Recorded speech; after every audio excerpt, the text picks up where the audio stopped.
قبلا در مورد این برات گفتم که چطور یه پروفایل لینکدین خوب بسازی. اگه اون ویدیو رو ندیدی حتما قبل این ویدیو ببین. ولی امروز میخوام اختصاصی در مورد بخش سامری پروفایل لینکدین برات بگم. اینکه چیکار بکنی که یه سامری جذاب داشته باشی و ریکروتر یا هایرینگ منیجری که داره رزومت رو چک میکنه کیف کنه و تا آخر پروفایلتو بخونه. ویدیو امروزمون رو از دست نده.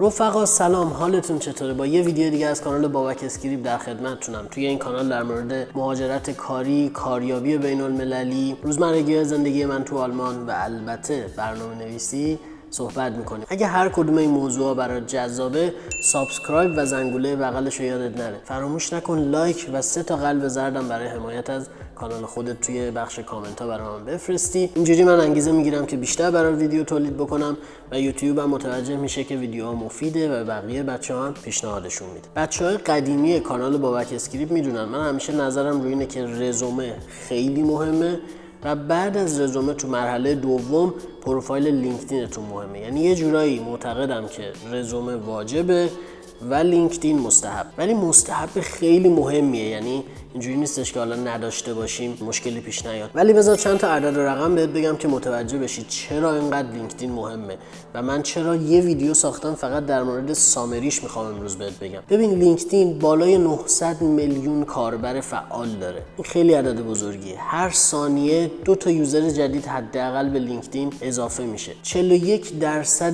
میلیونرهای جهان توی لینکدین پروفایل دارن، یعنی تقریبا نصفشون که مدیرای شرکت‌های خیلی رده اول هستن و مدیرای رده‌های پایین‌تر. پس عملاً یه بخش زیادی از افرادی توی این شبکه هستن که تو اگه بتونی بهشون وصل بشی فرصت‌های کاریابی فوق‌العاده طلایی رو میتونی به دست بیاری. پس درسته که اولویتش از رزومه کمتره، دلیلش هم تو ویدیوهای قبلی گفتم چرا، ولی واقعاً پروفایل لینکدین هم خیلی مهمه. در مورد ساخت پروفایل و ستینگ‌های مختلفش ویدیوهای جدا داریم، حتما پلیلیست مربوطه‌اش رو ببین. ولی امروز میخوام در مورد سامری بهت بگم. بریم نکته‌های مهمی که باید در مورد فقط بخش سامری لینکدین رعایت بکنی رو دونه دونه با هم بررسی کنیم.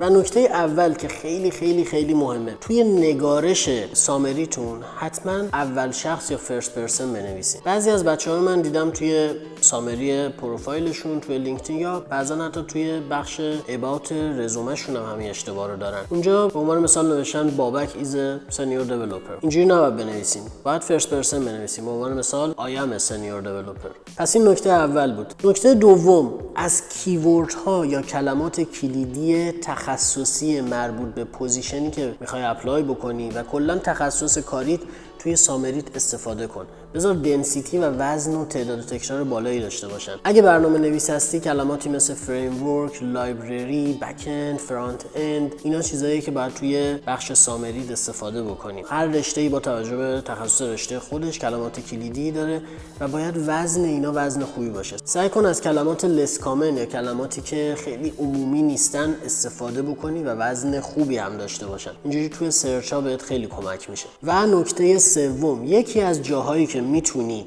کلمات کلیدی رو اضافه بکنی انتهای سامریته. انتهای سامریت میتونی بنویسی اکسپرتیز 2 نقطه و اونجا بیای یه سری کلمات کلیدی رو با کاما از هم جدا بکنی. پس علاوه بر متن خود سامریت که تو جمله اون کلمه ها رو سعی میکنی استفاده کنی، یه بخش اکسپرتیز هم میتونی بذاری که قشنگ کلماتی که به هر دلیلی تو جمله نتونستی بالای جمله‌ای بسازی و اون کلمه رو توش استفاده کنی، خود کلمه‌شو بیا اینجا درج کن و یه کاما بزن، یه لیستی از کلمات کلیدی رو در قالب اکسپرتیز میتونی ارائه بدی. و نکته چهارم، با اینکه میتونی 2000 کاراکتر برای سامریت بنویسی، ولی هرچی کوتاه‌تر و تو د پوینت‌تر بنویسی بهتره. سامری تو چیزیه که اول وقتی یکی پروفایل تو رو باز میکنه میخونه و اگه جذاب باشه بقیه پروفایل تو رو هم وقت میذاره میخونه، میره سراغ ورک اکسپریانسات، میره ادویکیشنت و بخش‌های مختلف رو چک میکنه. پس هر جوری شده باید قلاب رو بندازی و طرف رو جذب کنی تا بقیه پروفایل تو رو هم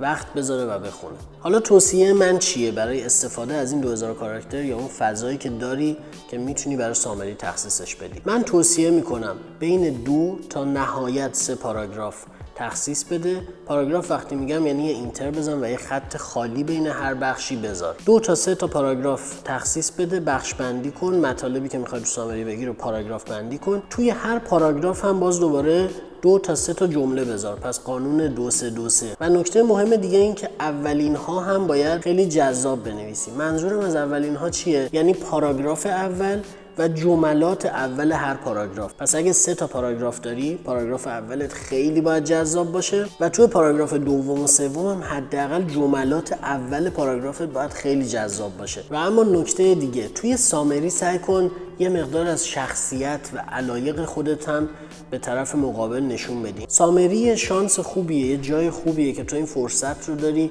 از پوزیشن هایی که دوست داری بگی، از اینداستری ها و صنایعی که دوست داری بگی. اینجا جاشه. اگه میخوای اشاره بکنی من حوزه خاصی رو دوست دارم، به چالش های خاصی علاقه دارم، اینجا میتونی تو سامری این فرصت رو داری که بگی. و نکته ششم این که انتهای سامری ته خط آخر فراموش نکن که حتما یه کال تو اکشنی عملا داشته باشی. یعنی چی؟ منظورم از کال تو اکشن چیه؟ ببین طرف سامری تو رو خونده، رسیده به خط آخر، پس تا اونجا پیش اومده، پس تا اونجا دوست داشته که تا اون خط رو خونده. حالا شانس توئه که بیای ازش استفاده کنی، از این علاقه‌ای که طرف پروفایل تو داره و یه چیزی ازش بخوای. به عنوان مثال ازش میتونی بخوای که اگه پوزیشنی تو این حوزه بود به این آدرس ایمیل برای من ارسال بکنین. پس چیزایی مثل آدرس وبسایت شخصیت و ایمیل رو میتونی توی سامری تو خط آخر، تو انتهای سامری درج کنی.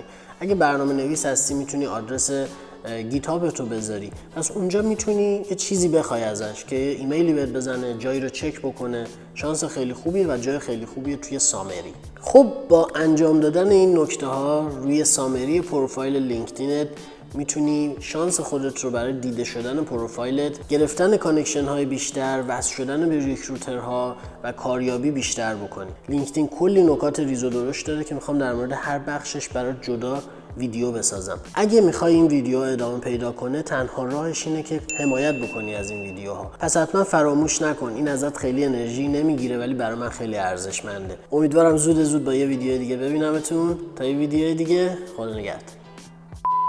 2 دقیقه شده تا الان. نکته 4، با اینکه بالای 2000 کار نزدیک دقیقاً درست گفتم. نکته 5